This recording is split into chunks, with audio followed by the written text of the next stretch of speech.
and we're back.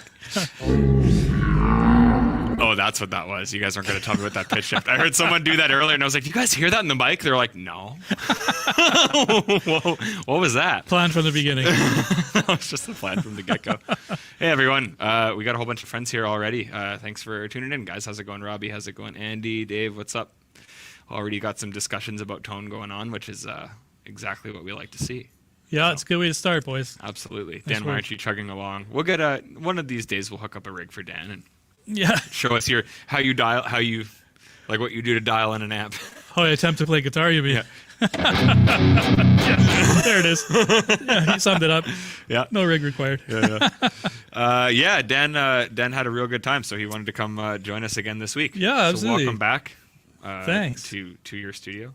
Yeah, no, Yeah. it's good to be back here. Absolutely, man. Yeah, it's been nice to have you down here. I feel like I've seen you more recently than usual. Yeah, that's what we got to do to get you to come out of your lab. Yeah. And get you on the streams. Yeah, just taught Yeah. me with beer and a live stream, and I'm here. Yeah, all good. Oh, Alex is having fun with the cameras there. Storm's trying to take your roof again, Lucas. There's a storm going on. Shoot, usually I think we see that, but apparently we didn't get the update on that. That sucks. Yeah, big time. Sorry Anthony, to hear what's that. up, dude?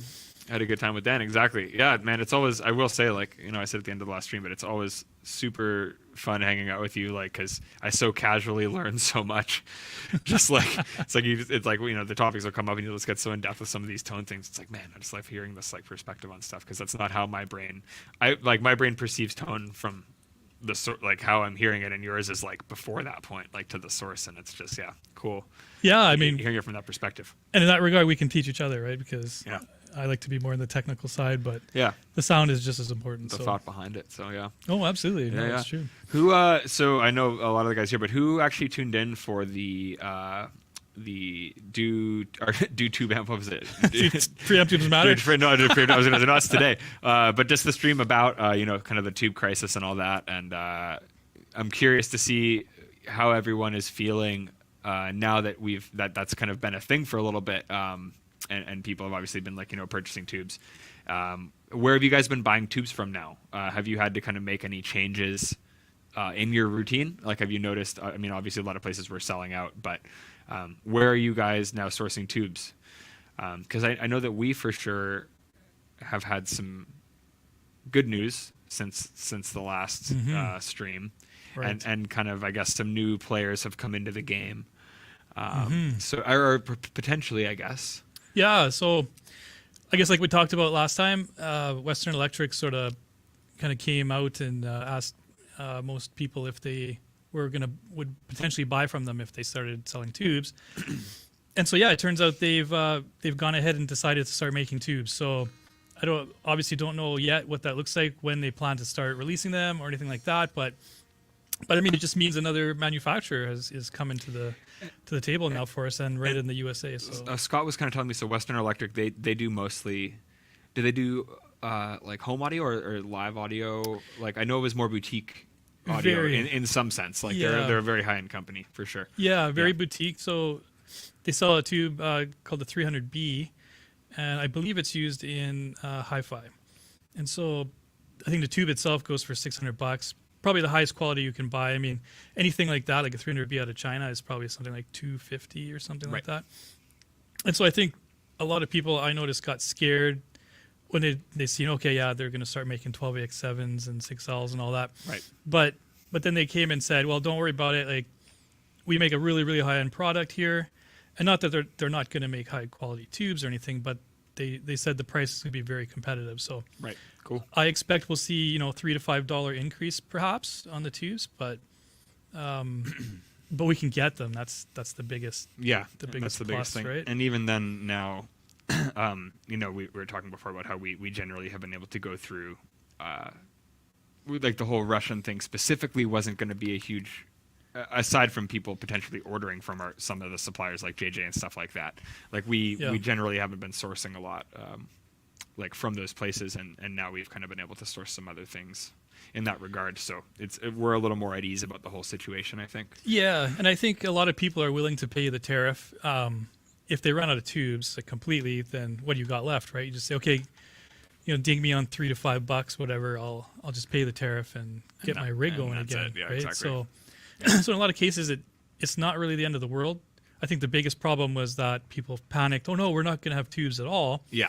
But now we can have them. We just got to pay a little bit more. And then that premium. panic creates a backlog for the next little bit. Yeah, because absolutely. everybody freaks out. So it's like, well, now even if things straighten out, we're going to have to catch up for like the next little while. Right. You know? And so anybody I've talked to ever since that stream, in terms of distributors and people that have to do with manufacturing tubes, they've said, yeah, we got slammed. Like as soon as this happened, Yeah. like TAD especially slammed. Right. They're- You were saying they were right like, until the yeah, end of we the year. just got like, Yeah, annihilated. So Yeah. they're working 6 days a week, 24 hours a day, sort of thing, and trying to get ready for the rush because now they got to fill that no, it's that coming. void. I'd So, imagine they're probably for the next like year. Yeah, Yeah. yeah. They actually said like 2022 that's it. We're jammed. Crazy. Yeah, At least we know in that regard that we will be good. But yeah, it's just crazy how like that temporary kind of like panic can cause like a huge backlog. yeah. And like, maybe not for no reason, because obviously people will still be able to get them at the price that they want. But Yeah. like time frame wise now, yeah, like as you had mentioned before, like there aren't really a lot of like big suppliers currently that are able to do that. Yeah, You know, that's right. And I mean, if a company like Western Electric notice that and is willing to get involved, they first of all see how big the market is, which Yeah. is in their words, it's quite large. right? And so, like we talked about last time, right? This is the bread and butter of a lot of companies. Right. They're not just going to say, "Oh, okay, well we can't get them. we'll Well, just let's wait." go do something else." Yeah, They're exactly. going to say, "No, we're going to make this work and find a way." And so now with Western Electric coming to the scene, to the world stage, that just proves the point that tubes there's Yeah. a good demand for them. Although we're a niche, as we talked about last time, that still uses them, there is enough demand in that someone will see that opportunity and keep it moving, because it isn't also in their best interest to kind of keep the whole industry moving. Yeah, Exactly. Yeah. The demand creates the supply, and then the supply dwindles, and then the demand creates the supply. And then it's Absolutely. like a repeating cycle, And then we fight our governments to try to make it work. Yeah, exactly. They realize that they can make more money, Yeah, and then here we are. yeah. So Yeah. that's how everything goes. So Try to snuff us out. I know some of the amp techs that stocked up in Penn. Yeah, I guess being a tech, like specifically for shops that offer those types of services, they also started refusing unnecessary tube changes. You know what? That's probably, honestly, in the customer's best interest too. Yeah. Tubes are going to get expensive, so if those guys are going to be, like, hey, your tubes are still good. And I saw Robbie saying you're thinking about buying ahead. It's like, man, I haven't retubed. I said this last time. I haven't retubed my MK1 ever. Like maybe you retubed it once when you modded it, but I don't remember ever retubing it. And I've had that thing for 7 years. And they're like the preamp tubes are still kicking. I think it's still the same TAD preamp tubes in it. Like Definitely are. Like Yeah. I remember looking at your tubes at one time. The last time I modded it, and I didn't touch them. I think I maybe put one in because I wanted to experiment with something. yeah, But yeah, they're still still from cooking. early So, days. Sometimes, yeah. Like if they're gonna go, they'll go quick. I feel like once you're kind of set in with them, like, Yeah. provided the amp doesn't undergo any like physical stress, then I think you're probably good to go. Yeah, I mean they're a mechanical Yeah. design too. So, Alex, I know you're working on something there, but can you just move that for 1 sec? Thanks. but yeah, why don't you guys go ahead and give us a like for this video here? It's good to be back. We'd like to see just some engagement and smash the like button. yeah. Absolutely, and that's we always say that smash, or Smash that as Bo button. says, gently caress the like button because it has the same effect. But yeah, that really helps us get this reach, and we really like being able to have these talks. I mean, obviously, it's nice being able to get on here and play guitar and have fun with gear and stuff like that. But we definitely really like to just talk about what's happening in our world with everyone and get feedback from everyone who's a part of it. Yeah, from definitely, guys. from all places and all that too. So yeah, audio's coming through clean. Retube both my messes this week. Oh, but only to return them back to the NOS stuff, which is funny, man, because we were talking about that last time too. Like we've had really good success and very low fail rates with the NOS tubes. Yeah, they're just made different, right? Like The sort of- Manitoba we Moose did slowing touch on down the internet. Oh no. Okay, I see what's going on here. Well, the weather has been a man. That's like our AHL hockey team. How do you know about them, Anthony? Or did you even know Yeah. that that's an AHL hockey team? Yeah, no, the weather's been a little bit cold again, and we still have a bunch of snow, so perhaps that it's just doing its thing there. But could you make a solid stamp and add in some backy tubes for aesthetics? I bet most guitarists wouldn't be able to tell the difference. Well, I mean, some solid state stuff sounds good, but I definitely think the response is quite different. So Yeah, it depends on the circuit. I've got some solid state stuff that sounds close to an amp, but man, when you go back to tubes, or just if the circuit is done right, it just feels so different. Yeah, It's someone so wants to know dynamic. Revv bass amps. I don't know. I know that's been suggested so many times. Yeah. I mean, I will say that I've used the G2 and the G3 pedals with bass and had really great results with them, specifically the G3 for like kind of a grittier bass tone. They really work great as preamps on bass. So Yeah. if that's helpful at all, but And the D20, apparently, there's a number of guys using that for bass Yep. and having some great results too. actually, yeah, Mark Lettieri did a video where he was Right. using, which is so cool because Mark's such Oh, a yeah. killer player. Oh, Derek's here. There we go. That's great. There's the intro. Yeah, and it's cool. Like with the 2 notes tech too, specifically. Like I often will get people asking like, oh, is it safe to run a bass into the head? And it's like, yeah, for sure. Like a bass signal is not really any hotter than a guitar signal. It's Yeah. the speaker that you're concerned about.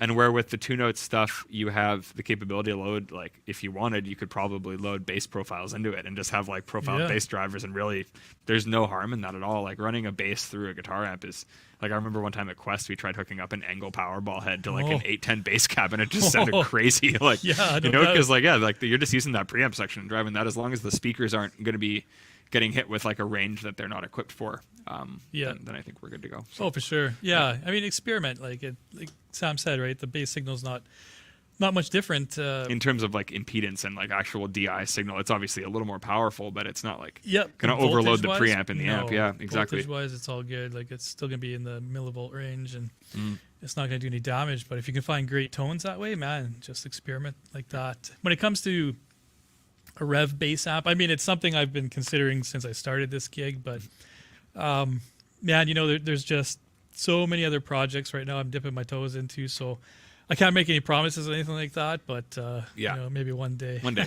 Andy just said the D20 is the bass amp, so we'll just roll with that for now. There you go. There you go. Perfect. Question 2, in terms of signal, is the video or anything being kind of flaky for anyone? We're just trying to. The internet looks like it may be being a little finicky on us, but it seems to be doing okay now.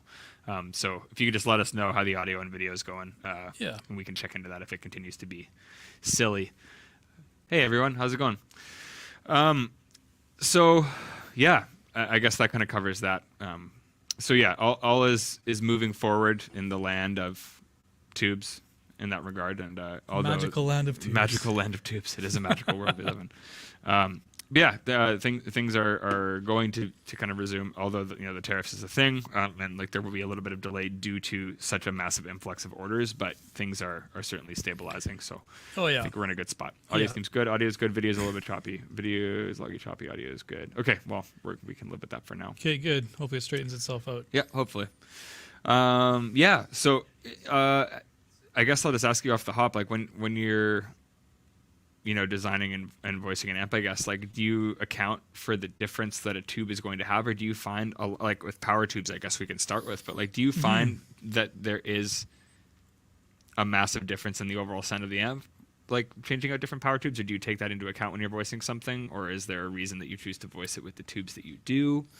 Or I guess that's a good starting point for today's talk. Like, Yeah, we're sure. just gonna get nerdy about it and Yep. listen to some stuff and play some stuff. So Definitely. yeah. Yeah, I think we've covered the tube shortage issue, but now, yeah, let's get into the power amp and the tubes that go in them. So Yeah.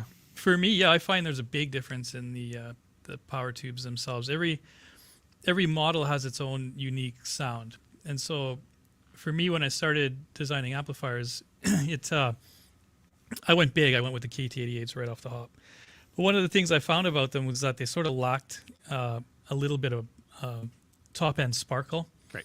And so when you really want a good bass push and a lot of headroom, you go with the KT88s. But for some people, if they're looking for a darker sound, great tube to go with, because you just get that good mid-range punch and a lot of low end and the insane headroom that they offer. But they start to miss that top end sparkle. And so when I was voicing circuits around it, going back and forth between 6L6s, because I know a lot of people prefer those Right. in their amplifiers. Yeah. Then I started to notice, oh man, like, yeah, I can't really use the KTs to voice because I'm missing that top end. And so every time I went back to like an EL34 and drove it, which has got a lot of brightness, Yeah. it was just piercing, right? Way more high mids. Mhm. Yeah. Which is something Exactly. I didn't realize, like, it sounds dumb to say, but like until working here and I really sat down with them, I always presumed that they were just more of like a mid-sweet type tube, and then like trying it, I was like, oh, shit, this is hot. Like, like they rip. They rip because they don't have as much headroom, right? They start to break up almost immediately. Yeah. I mean, you get to, halfway on your volume and you're already breaking up, which is great. It's got a nice tone in that sense. And, if you're going for like in British kind of sound, like that's where it lives, right? Like that really sizzly mid-range. Mm-hmm, exactly. And it's great, especially when you start mixing tubes. And so, yeah, I definitely do believe that each power tube has its own unique sound, and I've done the testing to prove it. Sweet. But I always start with a 6L6 GC because I know that's sort of where most people prefer to go with their power tubes. Right. And so if I can nail the sound of a 6L6 and then start to experiment with different tube types in the power section, then I know I've got all my bases covered. Yeah. Would you say that's kind of like the middle point sonically, like between those two? Like that's just kind of like, you can like, from that point, you can go either way, depending on what you want to go with. Yeah, absolutely, because they're more of a balanced sound, right? They don't have the incredible bass that the KT88 does, but they don't have that really top sizzle that an EL34 does. And even the KT66 is similar to the L34, right? And so there is a bit more even of a sizzle on those tubes, I find. So would a 77 be more like a 6L6 then? A 77 is sort of in the middle, I find. Yeah. So they break up a little bit sooner, but the 6L6, in my opinion, still has a bit more headroom. Right. But it is more of a middle of the road kind of thing, sort of like a JJ 6V6S, which is more like a 6L6, right? If you put a 6V6 GT like into the G20, let's say, you get a different sound than you would the JJ version of a 6V6. It's more like a 6L. So experimentation is obviously key. I just saw someone say that you might not notice a lot of difference within brands, but I guess those would be kind of like a different model too, though, of 6V6, right? Like. Yeah. It's not just the brand thing, like the GT versus the S or whatever. Well, that's the thing, is a brand has complete control over the design of their tube. So they can call it a 6v6, but that doesn't mean it's going to necessarily respond like what you would expect it to. Right. Right. And so you really have to experiment with it, because I feel that JJ, they went after the 6v6 sound, and it's a different style of tube as well. Like it looks different mechanically, physically, and so by looking at it, you can tell it's not going to respond like a 6v6, and it doesn't, like in my opinion anyway. Right. Every time I've ever inspected it. Very cool. Even electrically, it's different. So still a great tube, though. Don't get me wrong. Yeah. That's very interesting. So, like, in terms of the overall sound, like with a 6v6, to me, is it like this sounds very ignorant considering we build these amps, but to me, I've always just assumed it was sort of like a lower output version of a 6L6 type voicing. Oh, the 6Vs. Yeah, no. Oh, not at all. No, they've got their own magic for sure. That's interesting. Yeah. I always assumed it was just kind of like something to get you similar to that point at like a lower headroom. Gotcha. But that explains to me why the 740 Mark II sounds so unique. Yeah. Because it's like a bigger amp with that's really cool. Yeah, the 6v6, it electrically is completely different, obviously. It can't take as much high voltage. They're good for like a 50 watt amp.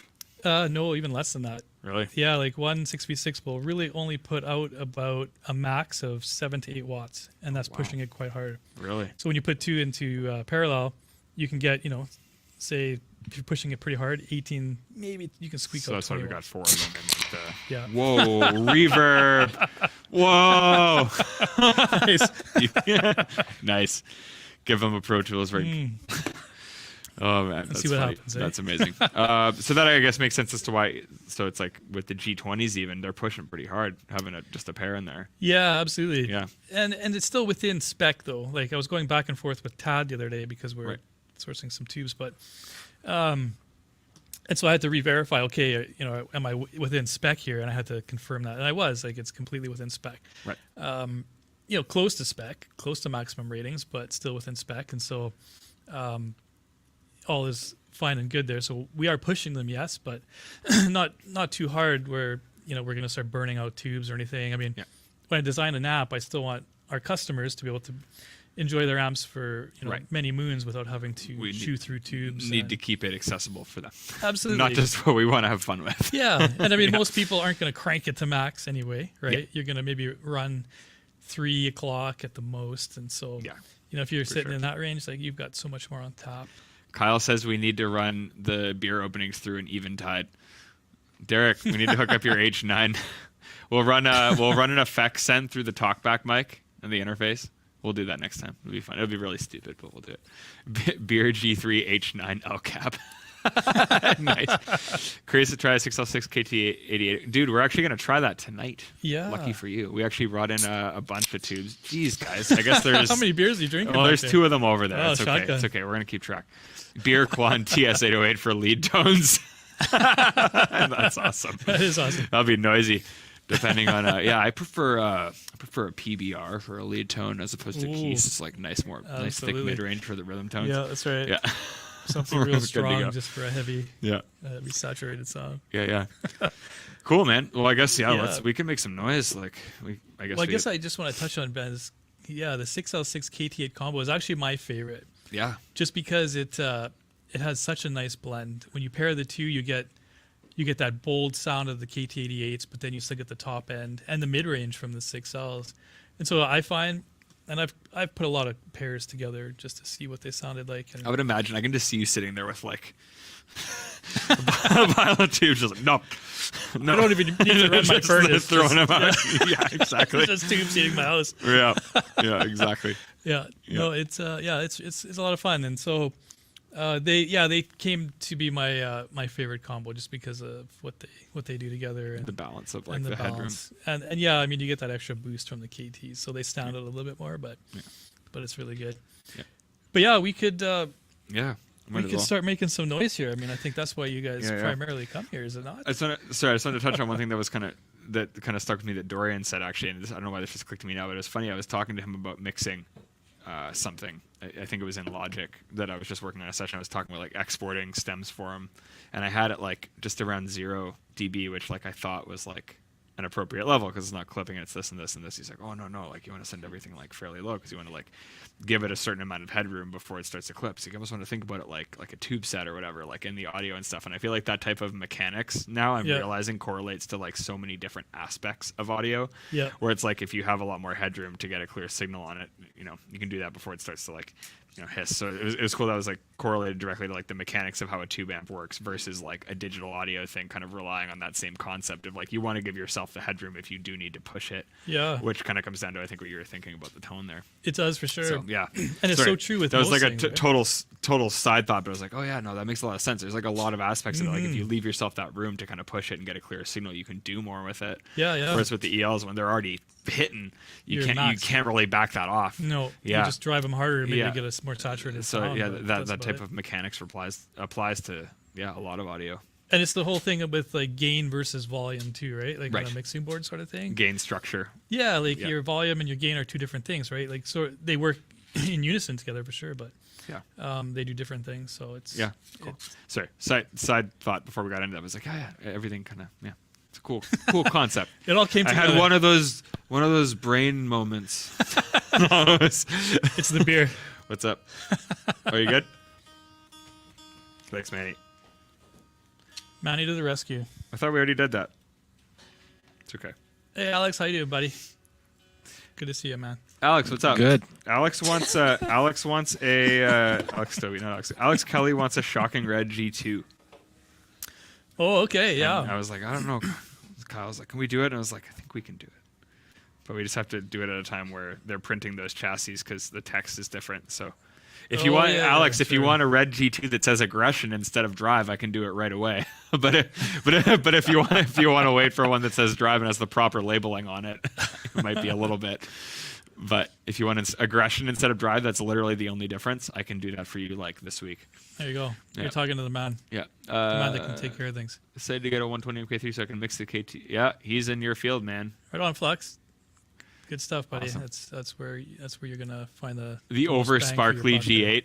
That was Kyle posted. Oh, yeah. We're digressing a lot here before we dive in, but it's Yeah. okay. No, It's that's fine. Kyle posted the original because we sent him the G8 prototype like to test. Yeah, and yeah. it was the one with like just the outrageous sparkle on it. I seen that picture. And he yeah. posted it, and everyone's like, "When can I get that?" It's like, "Fuck, of course Never. you guys want the prototype." Yeah. That's exactly it. I don't even have one of those. What are you talking about? Okay, cool. Yeah, Alex, sweet. I can get one of those done for you soon then, and you'll have like a unique G2. Oh man. Cool. Deadly. Yeah. Anyways, so based on all of that, we have some tubes here of many different flavors and types. Derek's amp, I think, still has the KT88s. So I think it would be cool to kind of directly compare each of these. Like this amp here has 6L6s, and we left the amp out of the head shell just so with this one here we can actually swap the tubes out. Yeah. But yeah, like I feel like those are the two commonly. I don't think we get quite as many requests for EL34s, but these two sets are kind of the most commonly requested ones. And then we have a KT88 set here that we can put into that and hear how they're mixed. So yeah. Yeah, these are the two big ones that you'll normally find people gravitate towards, or the mix. And we'll go through these two, and then we'll put in some KT88s into this guy with the 6Ls, and you guys can sort of get an idea of what we're talking about when it comes to that balance.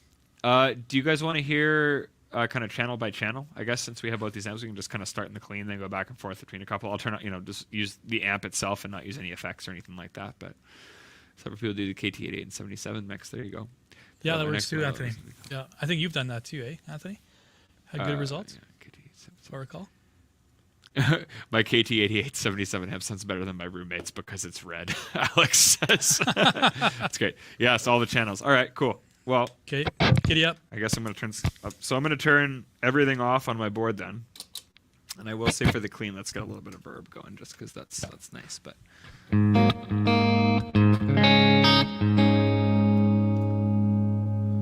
put everything pretty much just flat. Let's just, you can also just tweak the amp to what you like. But I like it already. I will say, man, it's kind of like very unadventurous, but I'm a pretty big fan of just leaving it flat. Yeah. And just kind of getting what I want from the front end and from the power section. Like again, at least live, I'm a big fan of that. But right now, Well, when I voiced these channels, I made sure that they sounded, optimal at noon. So yeah, it's very true to everything. So yeah. So this is the 6L6 amp.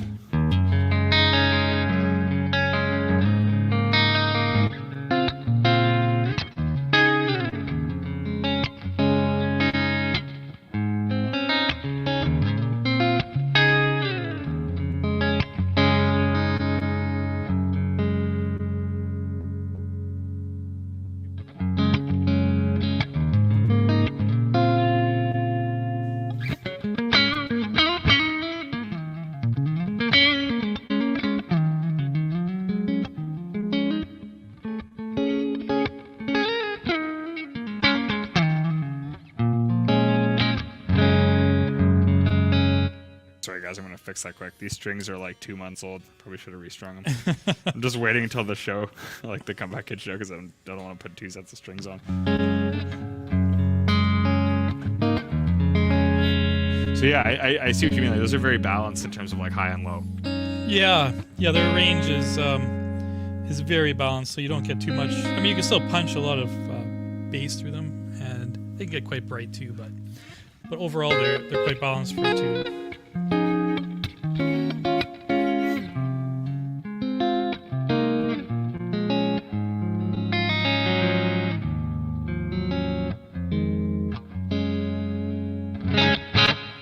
Let's very quickly switch out to... So now we're doing KT88s, guys. Now we're going to do the KT88s. Yeah. And you let us know if you can tell if that balance that we're talking about is there or not. There's my input jack. Sorry, guys. I can feel a difference for sure. Yeah.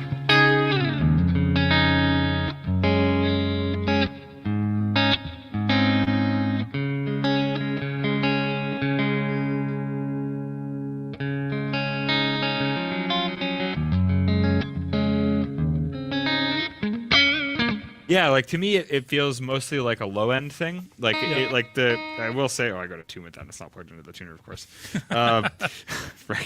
Reflex. It does still have a really like nice high character. It's not like they're just super boomy, but the low end response to me feels a little thicker. Yeah, it's a good word for it when you say it. It's funny, but like it does feel just more boomy. Yeah, especially in that clean. Yeah, it's more prominent. Like you can tell the bass really stands out. And not to say KT88s don't have a chime, like they do have a top end. I'm not saying that it's gone completely and it's just a dark tube. It's still there, but it's just not as prominent. You can tell that the bass is a lot more powerful. It And is. so you get that. The sound. bass frequency is pushing more, and it's like although everything else is still there, that comes more to the forefront. Yeah.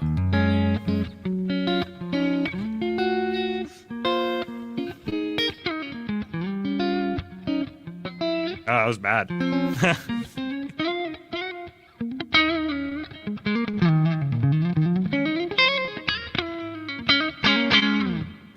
Switch back again quick.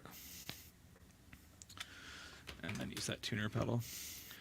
Frick, I was just saying, it's like, oh man, I'm so glad I have my own guitar here tonight. Like, it feels so comfortable. And then I'm realizing now it's like, fuck, I'm restring this thing. Like, so long.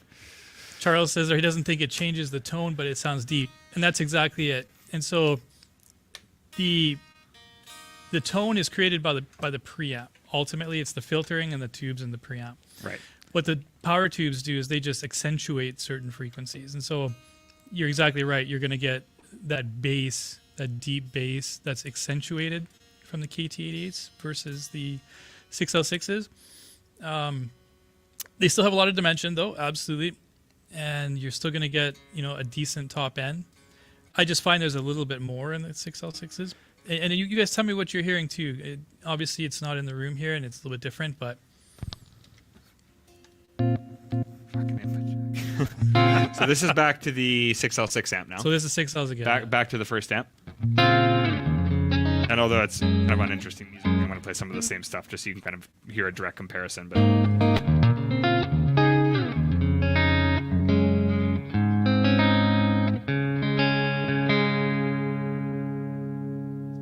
switch tune. I'll say. It's not happy The with you. NYXLs are like by far the longest lasting strings I've had, but when they're on there for like 4 months, it's probably time They're to change done. them. Yeah. They're just crying to be thrown in the garbage.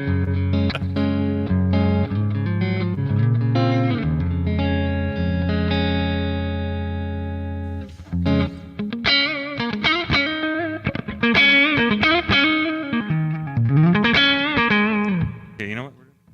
Quickly describe this telly. Do it. Get some So Antonio asks if it's partly because there's more headroom, and it's actually not that. It's just the way the tube conducts with these frequencies, and so the nature of every tube is that it does color the sound in one way or the other, accentuating certain frequencies. If you do turn it up, you definitely get more headroom, and you will notice a difference then. But it's not just because the headroom alone. Yeah, there are actual like mechanics within the tube itself. Yeah, Headroom is obviously a factor, but yeah, absolutely. Yeah, sorry. but no.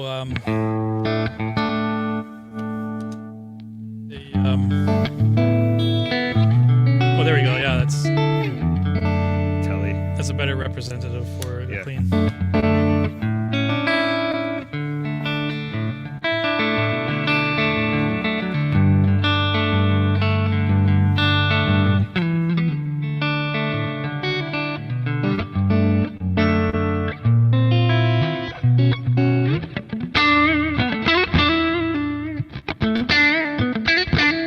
Yeah, like when you go to the middle setting, you do get that honkier. Okay. Yeah. Now go to the KTs and see Flash back to the KTs. what we experience. Yeah.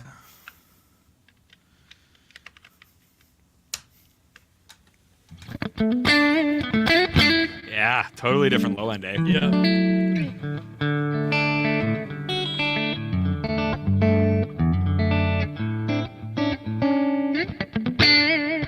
Yeah, much more prominent low end and like Yeah, and mid range too. Lower mids are Yeah. more prominent in there too. and like low end attack sounds weird, but like as you were saying, like it just pushes that low end frequency more, and you just feel more of like the presence of that. Yep. So- And we're not really even driving these tubes. Like for example, we're at only like 11 o'clock on both amps, so Yeah, we're not pushing them very hard at all. They're still, man, the KTs are not struggling whatsoever. They're just Yeah. laughing at us because we're putting out such little that's all you current. got. And then the Apollo over there's like, no, don't do it to me. Please don't. We're running a direct line. Cool. Do we want to go to the second channel? Yeah, let's do it Yeah, I'm gonna- for sure. I'm gonna try and catch up on some comments here too. Yeah, go for it. I'm gonna switch back to this guy. Hey, Matthew, good to see you, buddy. We're doing great. Thanks for coming down. Yeah. B-stock generators for sale. Oof. I haven't seen. We don't, just because we generally are ordering supplies to be able to keep up with what we need to actually build. Mm-hmm. I mean, occasionally dealers will have a demo or a B stock or anything like that. I will say that in the shop, not really. No. Yeah. No, not too much of that going on. Yeah. No, everything that usually goes out, and that's it. Yeah. People love their gear, and Yeah. we're happy about it. Absolutely. Yeah, the masters are definitely reasonable. That's a good one, Anthony. Because normally, dude, yeah, I'm running them quite hot. Yes. Comparatively. All right. So channel 2.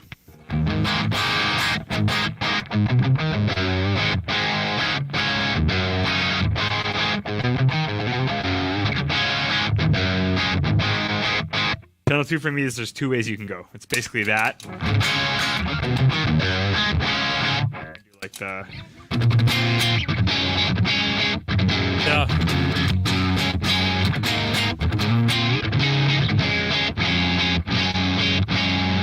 This is back into the 6Ls. the 6L6 amp. Yeah, for sure.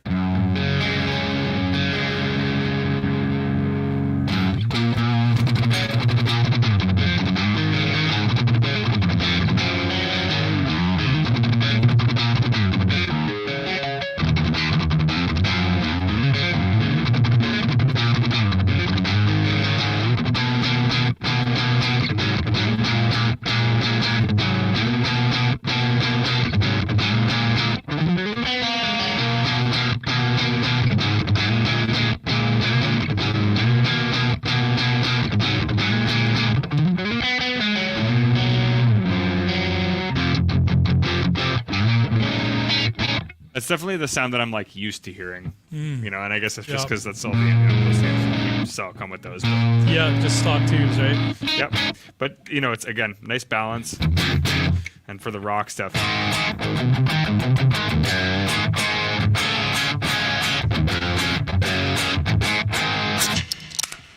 Wow, wow, that was like the arena rock beer opening. Yeah, it's perfect. Oh, that was great. Yeah, so that's kind of like for that type of tone. That's pretty much what I would say I'm used to in that regard. Definitely. Let's flip over to the.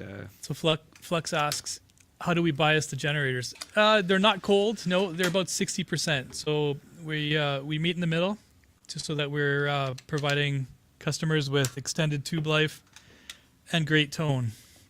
And so we don't bump up anything 70 or over, because obviously, you know, you're going to start going through tubes quicker. Yeah. And so we meet in the middle there, so that you're getting the best of both worlds. For sure. All right, so now we're gonna go to the input jack. This is the KTs. Oh, I like that. Oh yeah.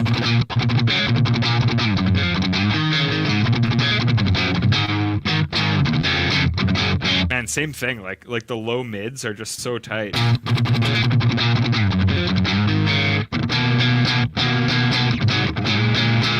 But I don't feel like I'm getting as much out of it on that channel. I would say on the cleans, I didn't notice that as much, but on this channel, I don't think I'm getting as much push. Yeah. Which makes sense. Like the headroom is different, but like the character of what I'm hearing, I like a lot, but it's not giving me quite as much in terms of the saturation.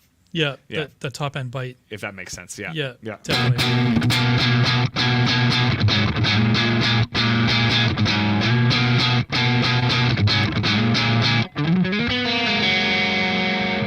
Switch. Yeah, KT88s are excellent, guys, for sure. And They're liking them. yeah, absolutely. Yeah. And I mean, that's why I like to run mine with a pair of KTs and 6Ls, because Very quickly.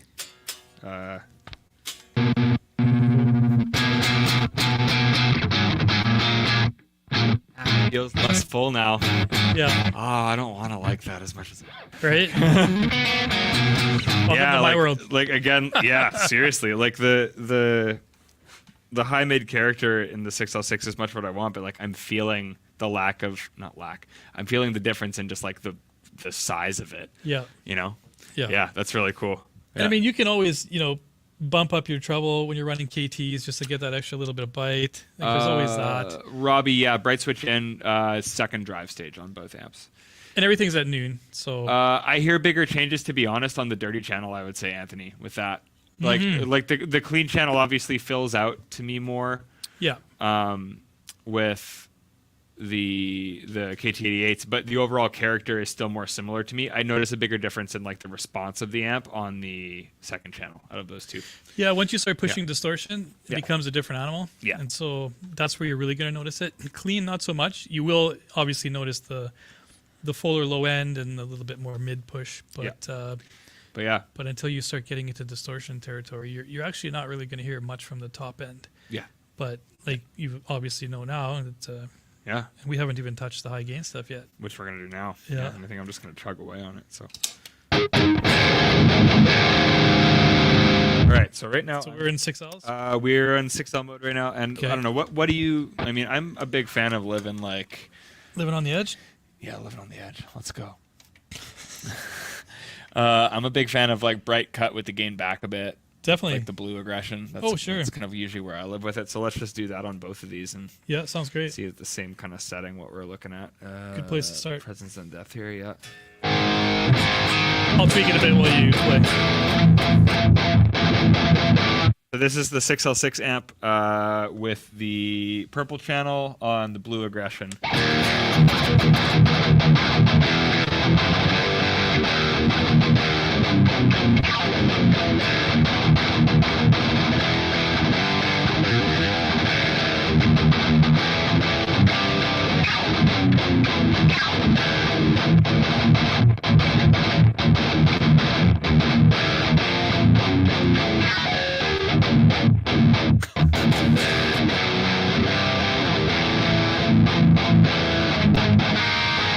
Sorry. Purple channel gets away from me.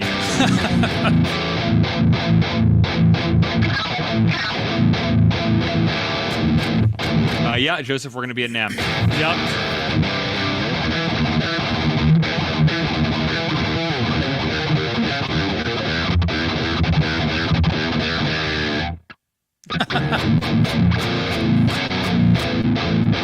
That's the sound. I mean, that is the stock sound of the amp, dude. Like, that's what it comes with. Yeah, that's right. But like, again, clear.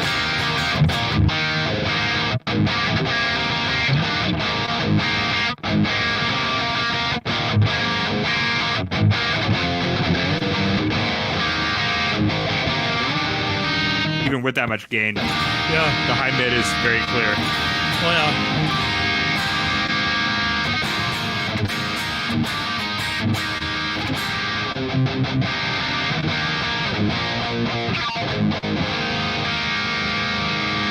Right. Enough on that. Let's switch over here to KT time. It's KT time. Kelly Tubes time, right, Alex? I saw you put that there. Nice one. Oh man. Degenerator.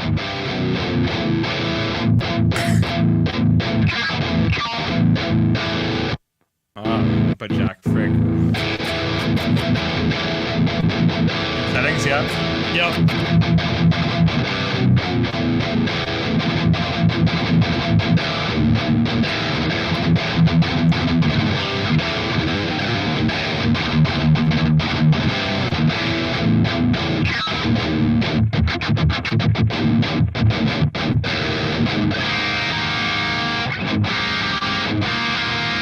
I don't know how I feel about that versus the 6L6. I think I might actually in that setting like the 6L6 Whoa, more. look at that, eh? I'm flip-flopping here, man. Yeah. Like, I don't know. For me, it was KT88 clean for sure. Yeah. Last channel, I think, was KT88s. And now I think I'm digging that. Because, like... They're like, missing the bite. Yeah. Yeah, and the low end is definitely there. This is funny. This is the closest I've actually even for myself compared these. But, like, yeah, the low end is there, and, like, the fullness is there, but, like... I know this is silly, but, like, if you just listen to... Yeah. Right? Because I mean, on a gain sound, you want that high end there too, right? It's Yeah. part of the experience. Yeah, exactly. Once And it's gone, that's it. It's gone. then quickly switching back to the 6Ls. Darn, eh? Like that. There it is. Yeah. No. Like I'm not hearing that with the KTs on that setting. No. And I think it's because it's the headroom thing. Like they're not hitting that squashiness yet. They're also not as bright, so you That's kind true. of miss that. Not all headroom, yeah. Yeah. But yeah, that's not what I expected there. Like for that.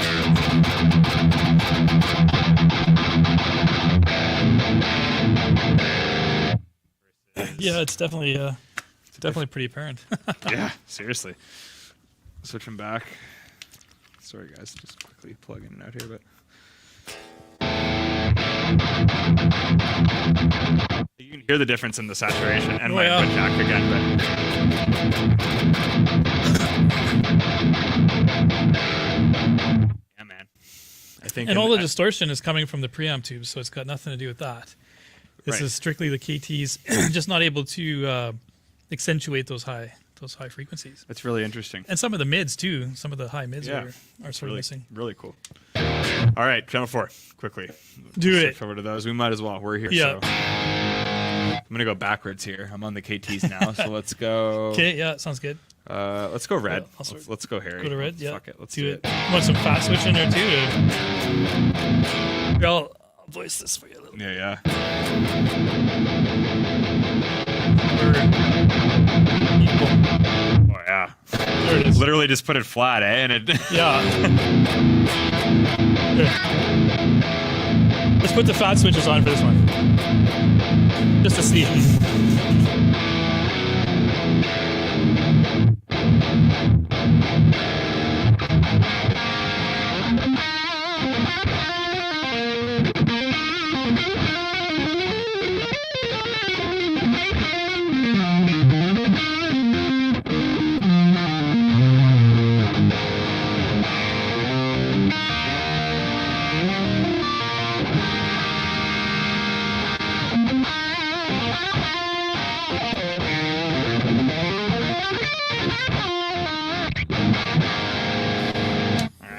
Switch. So if you like the KT88s, go ahead and smash the like button. If you like the KT88s better, smash the like button. If you like the 6L6 better, Smash the like button.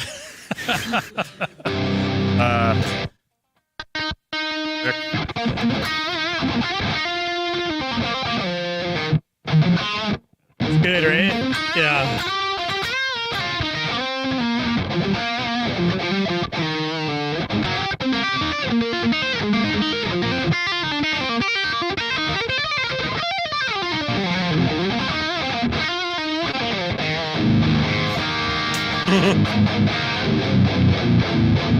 Dude, okay, so There it is. There's a difference. I think I like the KT88s for the clean more, but I think for the dirt more, I personally like the 606s. Yeah, and that's where I live too. After those kind of comparisons, what do you guys think in audio land? Absolutely agree with you. Yeah, like the KT88s have like just such a nice warmth in the clean, but like I require that mid-range bite. Definitely, it's part of the game. Like, and that's why I said I couldn't voice the amps with KT88s because I'd get that, and so Right. I'd go back to 6Ls and whoa, it's just too much. It's like out of control, and so I'd have to go back and revoice an amp with 6Ls. And this is in the beginning when I Like early on when I was just starting to get used to the characteristics of these tubes and Yeah. And I so guess now- as you go, you learn about it, like, and Definitely. what triggers what character of each tube, and like, and how they work, how they function, the Yeah. the current draws, all this stuff. Because even just the size of a KT88 and its plate size has a lot to do with the headroom and the amount of current it can push before it starts to slamming the rails and breaking up. yep, Whereas every other power tube is a little bit different because it doesn't quite have the size of the plates and all this Yeah. stuff, which is why they don't also consume as much current. So, and just so you guys know, just be careful with KT88s too. You can't just go throw them into any amp. Okay, just so you know, if KT88s draw more heater current, about 30 to 40% more heater current than any other power tube. The Revv amps are built for that. They can handle that.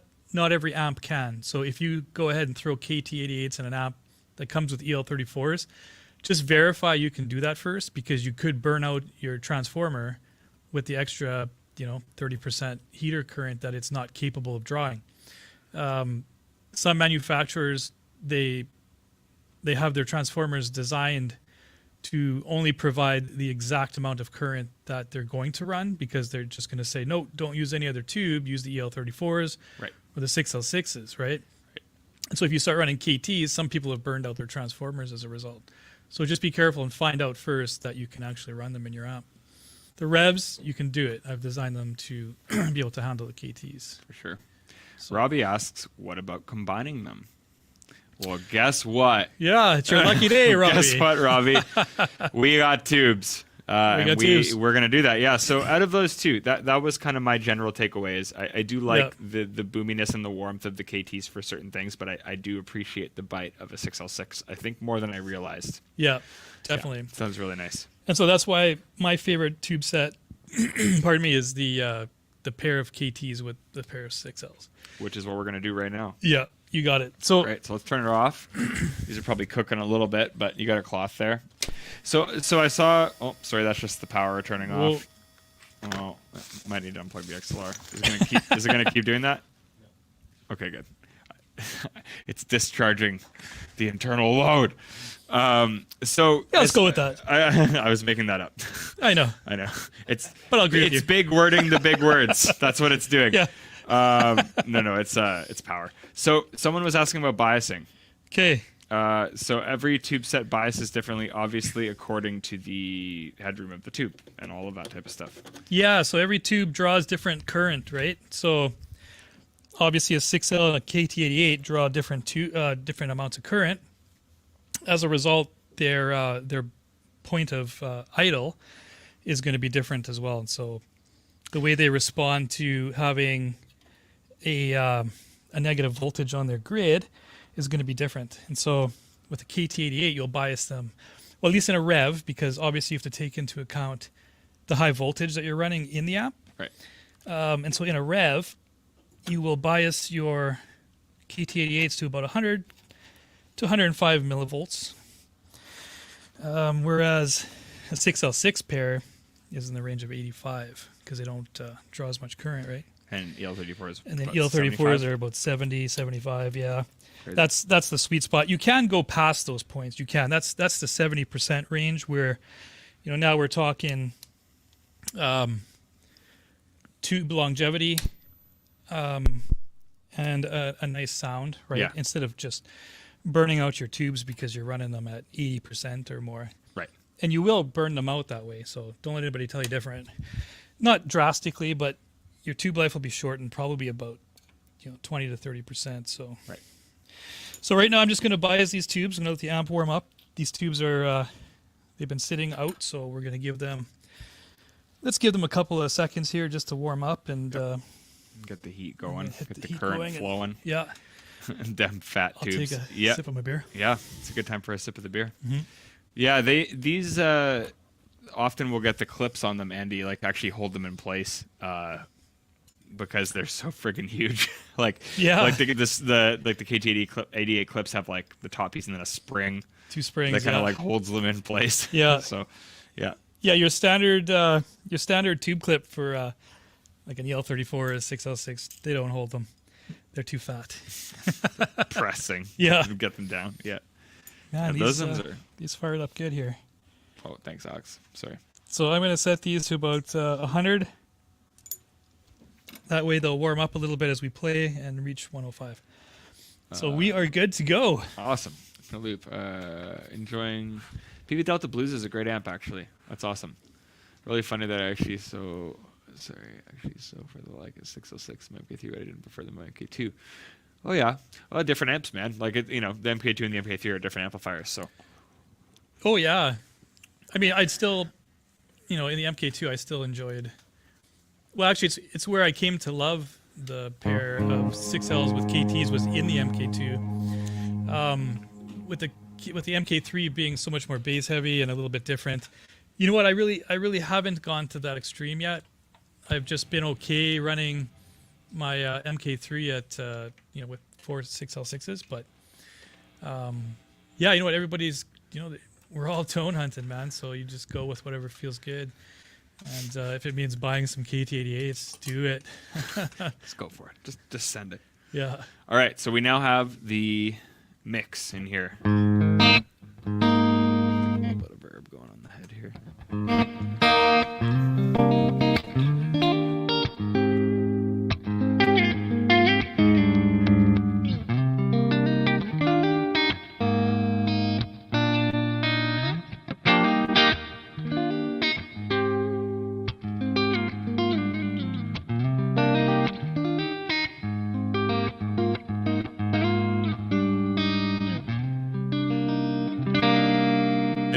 For sure. Yeah. Like, I mean, it's a blend, so it's right in between the two. It's just like, oh, it's right in between. It's like, it's literally because it's right in between. It's right in between. Yeah, but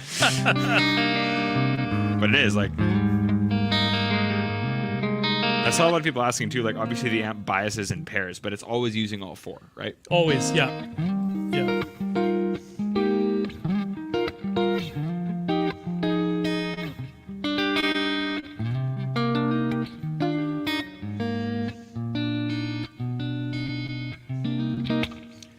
Switch.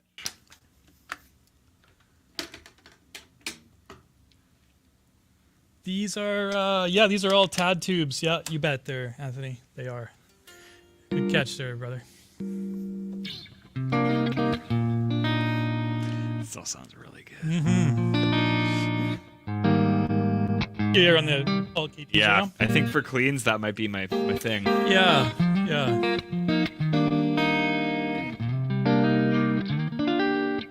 I mean, you can hear it. It's apparent. Clean for sure. Yeah, so boomy and so full. Yeah. Thanks, Frederick. I appreciate that. Yeah, big fan of like those pedal notes, you know?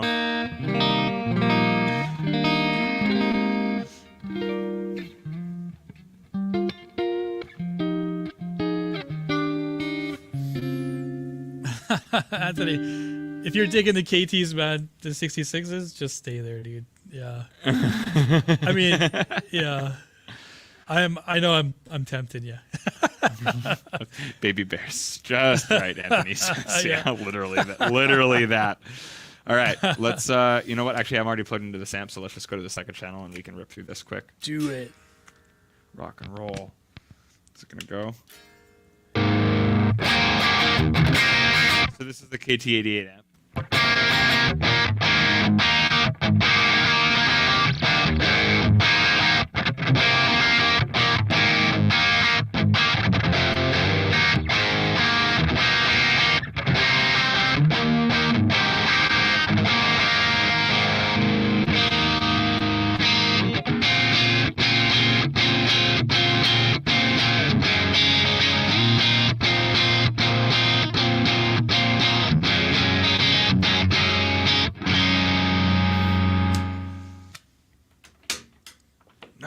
Quick switcheroo.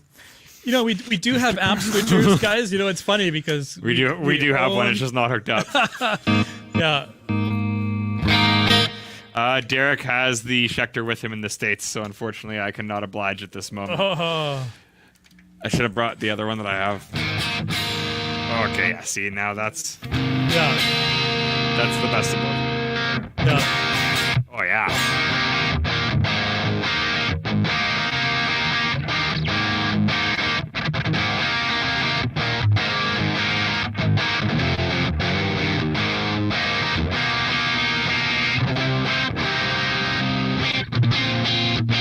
Yeah, that's it, man. Like it has the mid push now.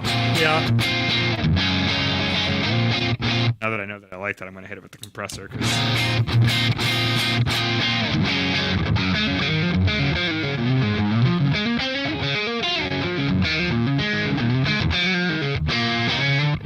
ah.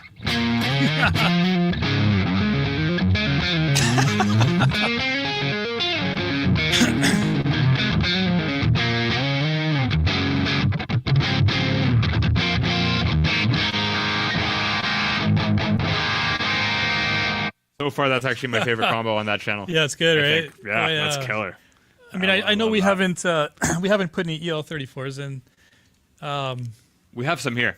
Do we have some here? Yep. Yeah, we do. So maybe we'll do that for you guys in a second. But yeah. I just seen Mario said something about putting EL84s into his T20. There you go. Oh. So, Mario, no, the manual says 6v6s only. I don't know what you've done to get EL84s to work. I've not tested that platform. I suggest against it. It is not something I can recommend as the manufacturer for that amplifier. So your mileage is going to vary. The D20 and G20 are made specifically for 6v6 only. So just so you know.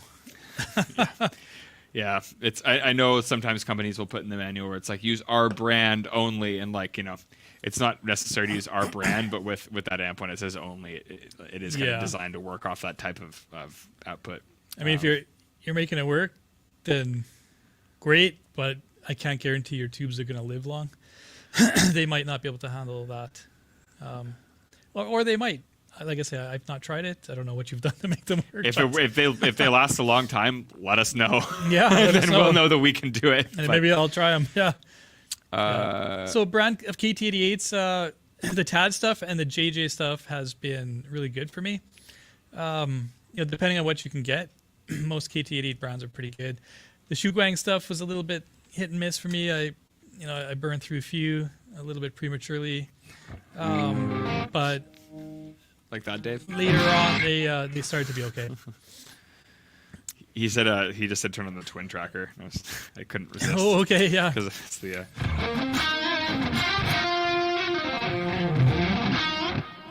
You said we had 34s here. Oh, yeah. We do, yeah, the TAD ones. That's the. These are the. Sorry, to digress. That's my favorite one with this chorus pedal. Currently, it's the Dan Electro, like the Cool Cat, like 70s chorus with the twin tracker.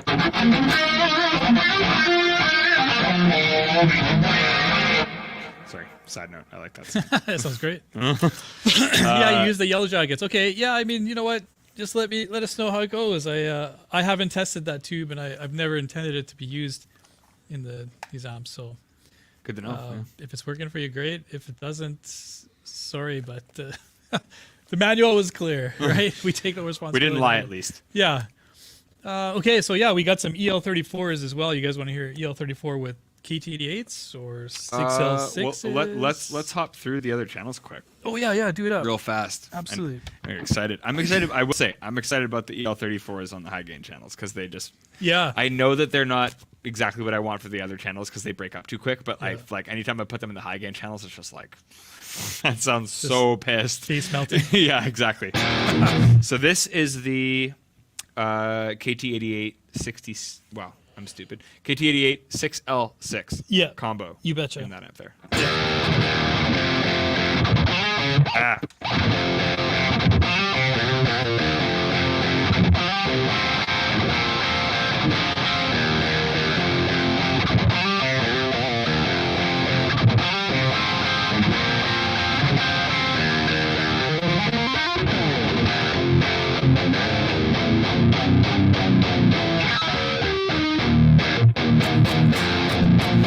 Yeah, Frederick More Higher Lows songs in May. Cool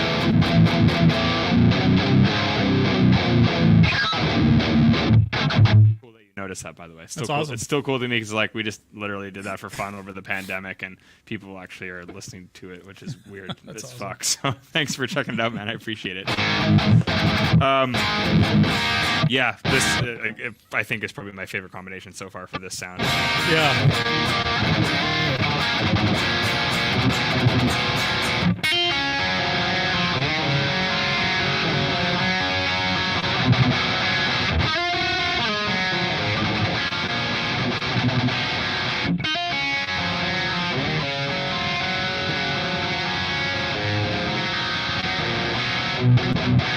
Man, I might need to retune my amp with this before the show.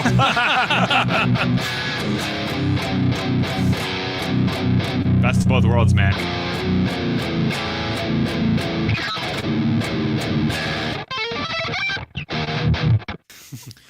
That was for you, Frederick. So yeah, Anthony, that is correct. Yeah, if somebody orders a generator, you just let us know what tubes you want in it, and we'll do that for you. We'll do it up. They'll come in any configuration you want. Obviously in pairs, right? We can't do one of each and 4 different types, but this is the 88.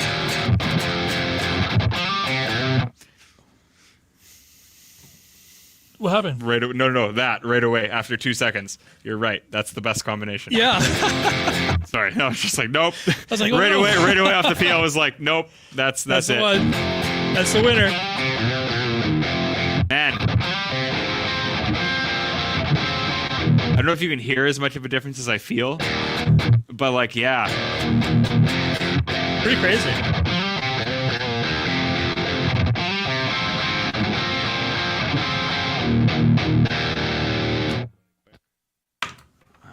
Kind of.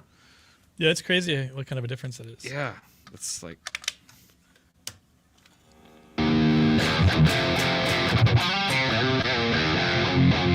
Like.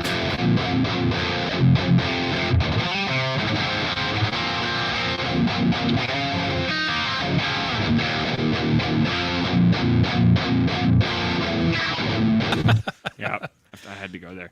So there you go. Don't let anybody tell you that power tubes don't have a difference. Stream choppiness, we're trying to figure out there, man. It might just be literally an internet issue somewhere in this area that's kind of beyond our control, but I think we've kind of got it as resolved as we can on our end, so I hope it's working a little bit better for you. Yeah. But, yeah. So I'm going to go off the assumption that the red channel is going to be the same, but I am quickly going to just Definitely. do that. But yeah, man, like you're right for sure. Like that to me is such a nice balance of the response of both of those tubes, and like a very full range sonically, because you're getting the high mid bite and like the boominess like all together. Like, Yeah. what's up, Marty? How's it going, dude? Yes, we're blaming the Manitoba Moose. Always. Do you know that they're an AHL team, Alex or Anthony? Sorry, or are you just assuming that all moose are just here? Because I've literally seen a legit moose once in my life, and it was at a museum. And it was dead.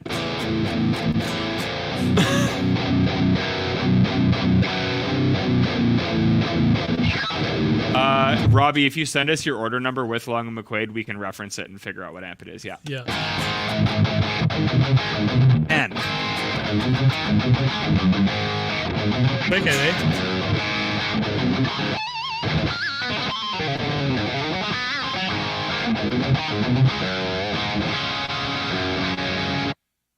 I'm sold on that, dude. Frick, that sounds so good. Yeah, it's awesome. I mean, you know your amp better than anybody else, obviously, but at the same time, like I can't even believe, even compared to the 6L6s, how much I like that. Oh yeah, That sounds so good. Yeah, I've rolled a few tubes in my day. Just a couple, eh? Yeah. Okay, so let's quickly.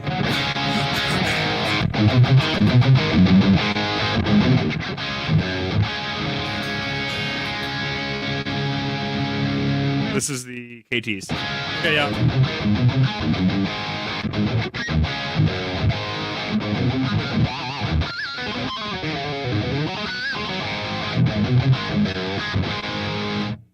Quick switch. Yeah, that was just the KT88s alone. This is going to be the KTs with 6L6s.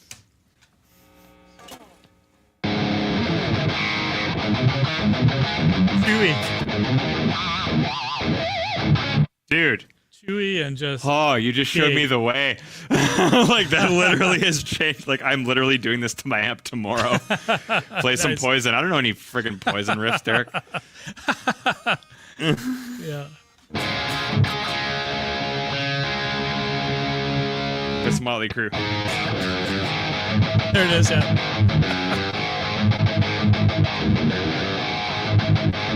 That's all I know, too. That's enough then.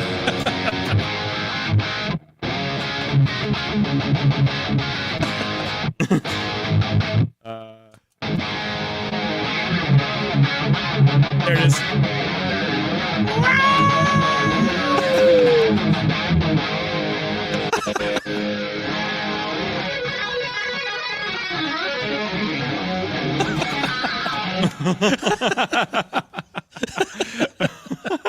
Oh man, that's great. That's not even hair metal. It's literally just plain open.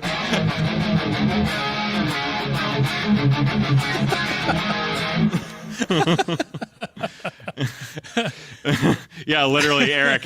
Or Derek. Wow, I just said Eric. That was great. Every power chord just like picked so hard instead of like gotta. That's awesome, man. Nice. Anyways, yeah. So sorry. Once again, the twin tracker has taken away my attention from what we were doing. That twin tracker's wicked, though, eh? It's a good time waster. Yeah. Can you give us some? Oh man, I used to know like 18 in life. Skid Row. Come on, Derek. Try some lower tune stuff with the 606. Yeah, I could do. I mean, I guess this will go as low as drop C sharp right now. I don't have the 7-string with me today, unfortunately, but. So Mike, it's a 606 KT88 combo. You know, just to be exact. Yes. We don't want to be fooling you or nothing. So I'm just gonna quickly do some drop tuning stuff on that combo, and then we can give the EL34s a shot, or. Yeah, absolutely.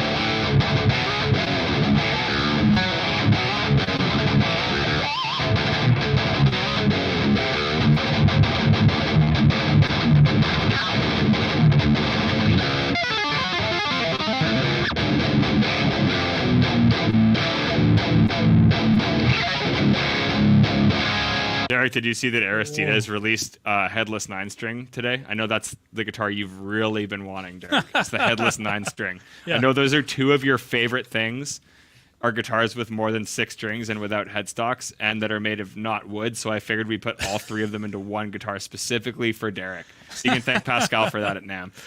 Perfect. You missed green channel time, Derek. We already tried that with both different tube sets.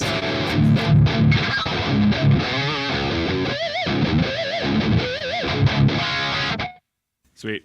Yeah, that sounds friggin' ripping, man. I think that's the combo for me. That's so the far. combo. That's the combo. winner. Yeah. Nice one.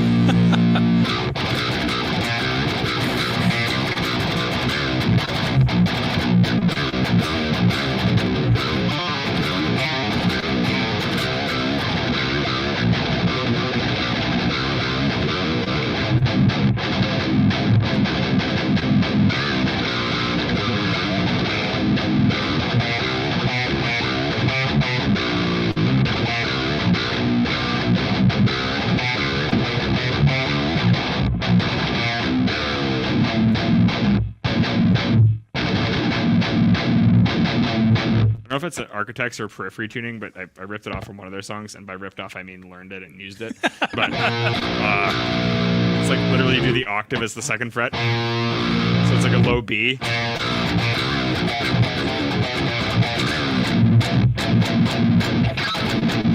Nice. That sounds great. Sounds pretty cool. Yeah, it does sound good. You tuned that down to low B there? Yeah. Well, that's great. Yeah, That's I mean the awesome. string, it's like a 46 gauge string, so it's like a Yeah. limp ramen noodle. But Oh yeah. yeah. Sounded great though. That's all we want from it. It works though. Yeah. Tremonti uses that too. That's sweet. Yeah. That's awesome. I mean, he's sick, so that makes sense. Yeah. Do we want to throw some Yeah. EL34s in this thing quick, just so we can quickly compare those? But You guys want EL34s in there? yeah, What do you think? Punch that like button there. punch it. Like smash it. Oh, there we go. It's discharging again. Yeah. It's that time No, again. that was I forget once when I said that to someone's like, "What is this noise?" I was like, "It's the internal load like doing this, and they're like, "What?" And I was like, "No, that's Yeah, it's not it. Just not what it is. don't worry about it. It's dirty power. Yeah, Is what it is. it's fine. It's not gonna hurt your amp. Don't worry. Yeah, All right, EL34s. yeah. We'll give those a rip. Okay, so we want ELs with KTs. Or do we want just ELs? Oh, you want EL34s only, guys? What Oh do you no, think? let's put them in. Let's put them in. Just put them in with the KTs. Yeah. I don't know. What's best for you? Well, whatever doesn't burn my hands. Well, I think we're a little late for that. yeah. Okay, here we go. Good. Once they're out, they're good to go. Yeah. Yeah. Hot tamales, though, I tell ya. Yeah, man, I will say I got a couple like literally like Flesh scars wounds. from like one of the have you used NOS vacuum tubes? Yes, we have, and we've actually had very good success with them. Yeah, those are hot. Yeah. Yeah, we'll do it again, Derek. We've just kind of been like stuffing through each channel with both sets. So any chance of hearing 2203 back there? Yeah, at some point I think we could get that hooked up. I don't think we have the 2 notes captors hooked up to be able to do that right now. Just to run the amps in the back there, but. Oh yeah. But yeah, we can definitely go through some of that stuff at some point. What was I going to say? I feel like I had a question based off of what you're doing with the L34s here. Okay, shoot. Oh no, I was just thinking. Sorry, I burned myself on several tubes. Oh yeah, that's all it is. They get really hot. Oh, sorry. One of the people often ask like, they're worried about running the internal load getting too hot at home because it's kind of like a foreign thing. And one of the tests, one of the tests that we do, which is how I've burnt myself several times, is the stress test. Yep. Which is basically we. Oh, I don't know if I got. Am I plugged into there? Oh no, I'm not into that one right now. We basically run the signal through the internal load on the amp and turn the amp to full blast, but turn the output volume on the 2 notes to 0, so that literally everything is just going directly into the load resistor. Yeah. And keep that going until the fan turns on. So yeah, it's fan cooled. So people worried about overheating it. It's like no. Like it's not gonna. Yeah. So this internal load here, guys, just so you know, it's rated. I've built it for 400 watts. It's then got a thermocouple on the side, so a microcontroller inside can read the temperature. At which point, when it gets hot enough, the fan will turn on to cool it and keep it at bay. It'll only really get up to about 60, 70 degrees Celsius.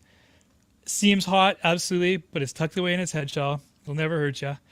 And it can handle it no problem. So don't you worry about it. And like Sam said, it has to be completely cranked in order to do that. So if you're not completely cranking the channel and the levels continuously with not just like the amp on that, but like signal going through it. Like no stopping, no chugging, just complete signal. You're not going to destroy this heat sink. Don't you worry about it. It's pretty sturdy. It's very sturdy for sure. So this is the EL KT mix. So I'm going to bias those up there. I like how I was playing through this the whole time it was on. Yeah, hey, why not? There you go. Oh, that's interesting. We're good to go. Now we should have something completely different. Feels different. That's an interesting mix. Like the top end stuff is more in the top end, and the low end stuff is more in the low end. Yeah, definitely. Lots of highs. I'm gonna tune quick, but lots of highs and lots of lows. Oh yeah, like the the EL34s are definitely brighter than even a 6L6. Well, I mean, it's depending on the channel or what you're trying to do as well. But you will notice it does sound different than the 6L6s for sure. And this is again with nothing on the pedal board, just right into the amp. And I guess I will turn the wide and bright on. Oh yeah, definitely.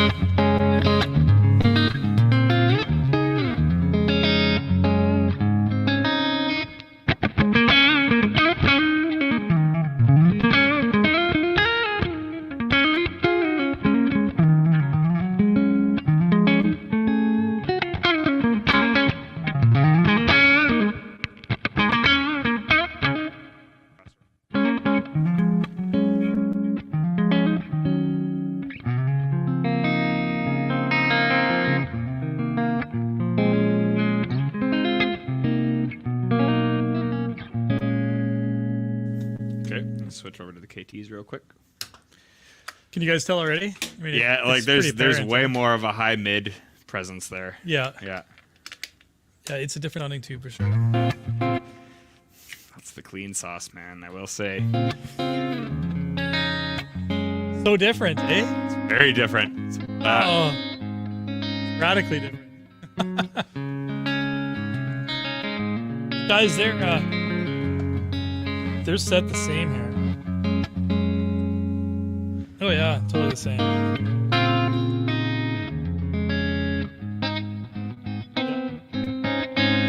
Yeah, you're right, Anthony. Like there's more honkiness in the high character, whereas like the KTs on the clean specifically are just so full.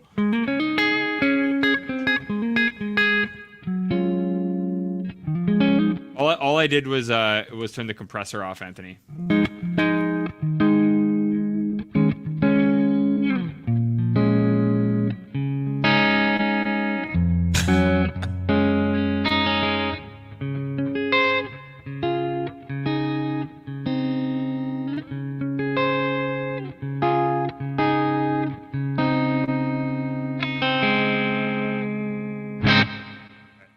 2. So this is still with the KTs. Okay.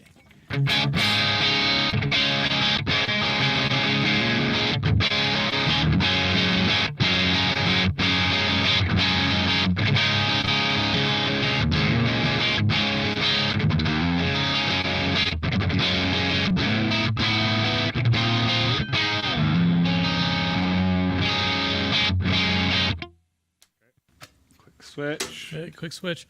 Channel 2. A generator 240. I think, yikes, buddy. I don't know. I don't know if anybody would ever buy that much power. Wow.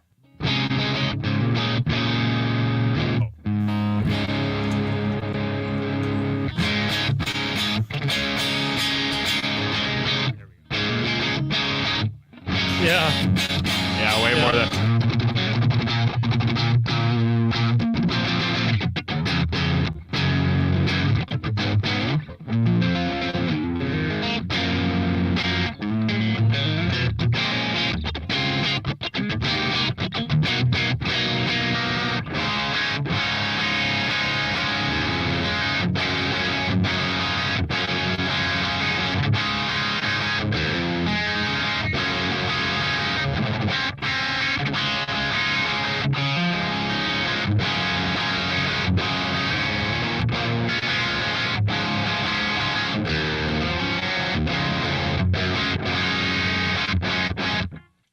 Yeah, that's totally Yeah, apparent. That's very, very apparent. What do you guys think? Can you hear that out there? Yeah, what do you guys On think of that that, end? I think that's pretty apparent, at least from my perspective. It is. 100%. Like Yeah. the highs and the lows are very pronounced, and especially like the higher mid character again, like with the ELs, like it gives you much more of that snap.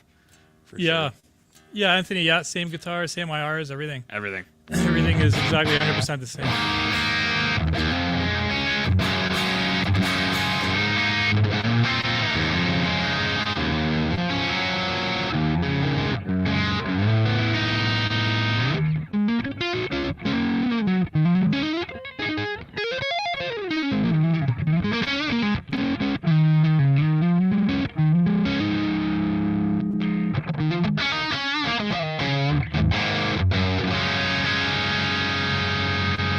Way more crisp in the higher register, which I really like. It also seems like it's got a different like saggy feel to it almost too. Yeah, totally. Like, yeah, 100%. And Something I less think- stiff about it. Almost. Yeah, there you go.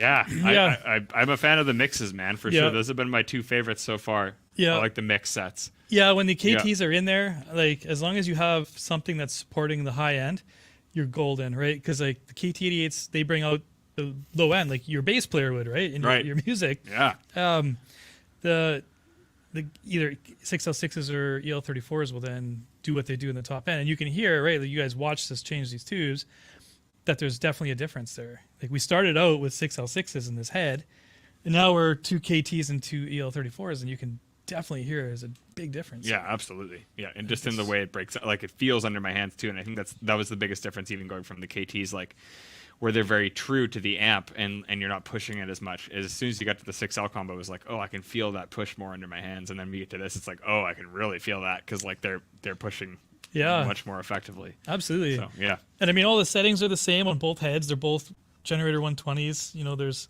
very little variation in the circuitry. Everything's, you know, if any, if any, everything's it's the exactly same. the same. Yeah. The preamp twos are the same. It's all totally. great. Yeah. So I mean, yeah, at the end of the day, your power tubes, they do add something to your sound. And so Yeah. if you've, you know, sort of bought the lie that tubes don't have different sounds, well, That's not true. It's not true, As and you've literally just heard. Yeah, and I encourage you. And for me, felt like Right. I've always like, I've played amps with different tubes, but this is like one of the first times that I've really directly been like, okay, we're gonna put this in, and it's like, wow, Yeah. I can feel that. Like, you can definitely hear it, but I feel like the direct feeling of it to me is like very obvious. Yeah. Yeah. Absolutely. Yeah. And again, this is just with the Generator 120, right? So Yeah.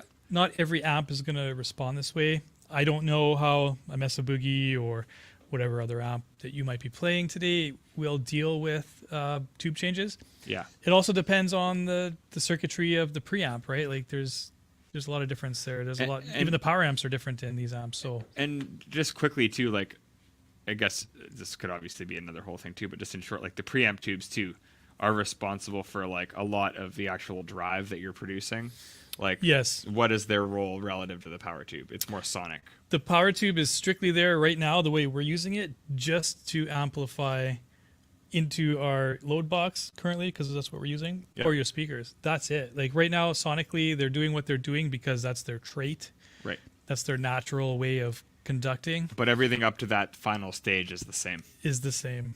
So all we've done, like the preamps are exactly the same, EQ'd the same, set the same, volume levels are the same. Running it to two different power tube sections, that's really it. And that's why it sounds different. And do you find that, like, I mean, it seems like 12AX7s are pretty much like the common preamp tube that most things use. And obviously AU7s and AT7s are just like different output kind of relative to that voice. But like, do you find a big difference in brands with 12AX7s? Or do you find that across the board? Yeah, that's the bigger difference there. Yeah. So, I mean, you might even find differences between, let's say, one brand of 6L6 to the other. Yes, there could be differences. If they're not buying from the same manufacturer and just rebranding, then you will hear a difference. Like a JJ and a TAD will sound different. And then when it comes to preamp tubes, same thing. If you run a JJ 12AX7, it's going to sound darker than a Shuguang 12AX7 or a TAD 12AX7 or a Groove Tube, right? It's going to sound different. And so that's just because of the way they're created. They're not all created equal. And so experimentation is key. And like I find JJs are definitely a darker sounding tube. Yeah. There's also some tubes that are more flat. And there are some tubes that have more top end bite, like a Groove Tube or Shuguang 12AX7A versus B, differences there, the outputs. So, I mean, like these tubes, in my opinion, and I've rolled a lot of tubes, man. I've created circuits. So, I mean, you can take my word for it. What I'm telling you is what I hear. Yeah. And what I hear is that there's differences between tubes. Yeah. And it's just my my experimentation that's got me there. I know I can hear so it at that Tone point. Wars says, can I do this with my MK3? Absolutely, yes. So they're designed to roll any power tube except for 6v6s because they can't handle the high voltage. EL84s obviously because they don't fit. But if you're looking at KT series or EL34 6Ls, KT88 stuff like that, 6550s, 5881s, you can run them. They'll handle or they'll provide the amplifier with all the great tones that you want. And if you're fighting wars with tone, then you're gonna need all the tubes you can get. So. Yeah, absolutely. Sorry. Awesome, man. Yeah. Man, once again, I feel like, was that Robbie? The thing draws me to this KT8 mix, how much territory it covers, yet it's still tight. Yeah, and that was the one thing I would say is I haven't tried the mix sets yet, and I get that now because you literally get the character of both tones. And for me, I do like the warmth of the KT for those fatter tones, but now that I'm directly hearing it, I can't really deny that I do like that mid bite of a 6L6 or EL34. Yeah. So yeah, I think my favorite combo of the night was the 6L6 EL or KT88. 6L KT88 combo was. I mean, the EL34s have that little bit of bite too, so it's a different. The 6Ls I think are they're closer to the KT. I think it's a nicer match. Yeah, especially for high gain. It's more mid focused, whereas like the ELs I find like the top and the high and the low end is more prominent, but the 6Ls are more mid focused still. Yeah, which I think with the KTs is like that's a perfect. That's match. The sauce. Yeah, 100%. Yeah, absolutely. Yeah. And so, that's where it sort of lies, guys. Power tubes make a huge difference, and I encourage you to go and try a few different things in your amps if they can handle them, like I mentioned before. check with your manufacturer and the manuals, make sure that they're Yeah. capable of running these things first. If you own a generator, you can go ahead, throw in any tube set you want to match, and you'll have a lot of fun. Like I do, man. It's a lot of fun rolling tubes and just finding all these different sounds. And when I design an amp, that's part of how I get to where I eventually end up, is by making sure that it can handle all these different tubes and they sound good. Yeah. With all of them. But most importantly, how do we make it sound like a Marshall Valve State 112 combo? You throw it in the trash and then play it again. I don't know. Yeah, you can smash it on the ground. And, all my friends' dads had Valve State combos in the 90s. That was the move. Okay, so Tone Wars actually had a good question there too. So no. Oh yeah, always bias. Yeah, you can't. Okay, so if you're changing preamp tubes, no biasing required. They will bias themselves. When it comes to the power tubes, you have to bias them. Yeah. So consult our manuals. We've got everything you need to know in there. They'll tell you what you need to bias them to. Even when you're putting in the same type of tube. Yes, exactly. You can't just plug in a 6L6. If you're swapping 6L6s, no matter what, you need to bias them. It's no tube draws the same amount of current, and you're gonna need to bias them. Yeah, for sure. Yeah, Derek. Everyone that was like the '90s dad rock amp was the Marshall Valve State. Yeah, and then I don't know what the dad rock amp is now. I'm trying to think of that. What's the dad rock amp right now, everybody? What's dad rock amp? Yeah, I don't know. Probably still some sort of Marshall, but it's just tube now because it's cool. Yeah, I'm not even sure.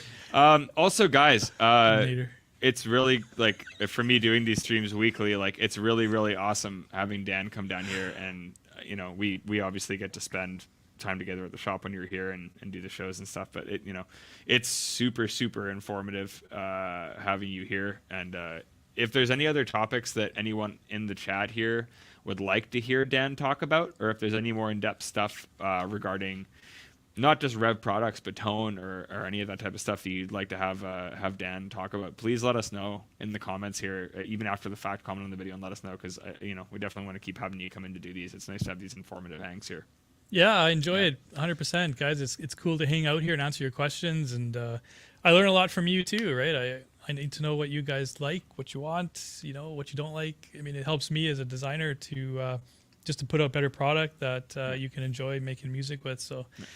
These are great. I've haven't done a lot of them, but this year I plan to do more. So yeah, man. If you guys have a lot of stuff that you want to see, that involves me being on here, just let us know, and Absolutely. I'll pop in and drink some beer and say hello. Yeah.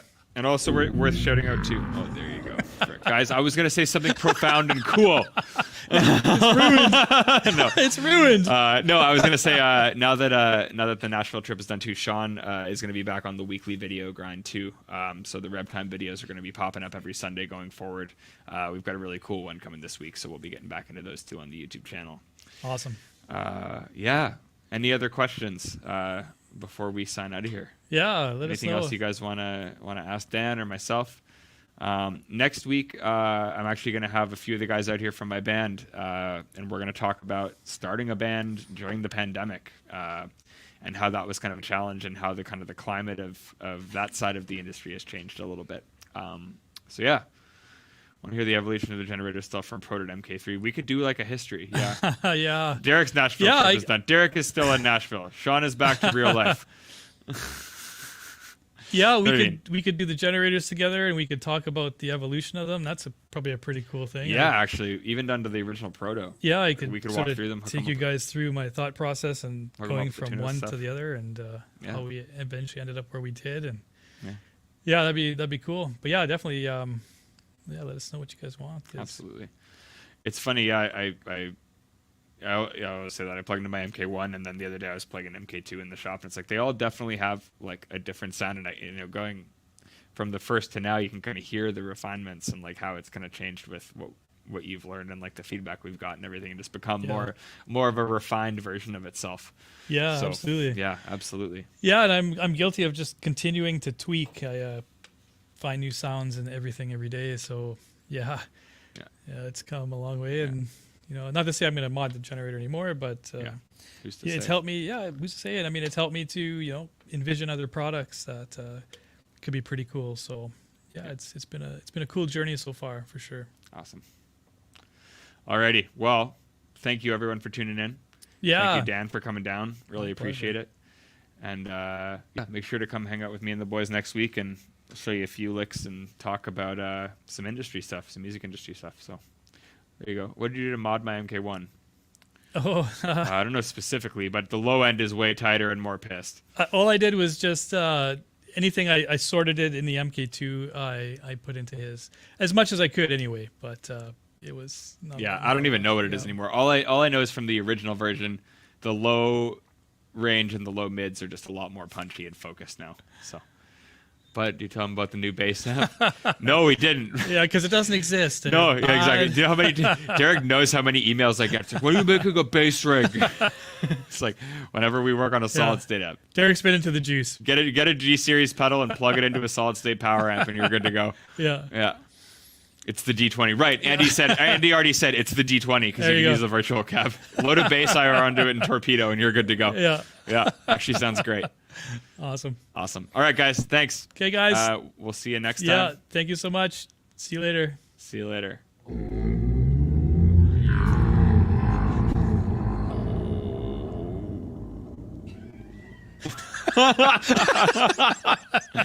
Yes, it is the B200.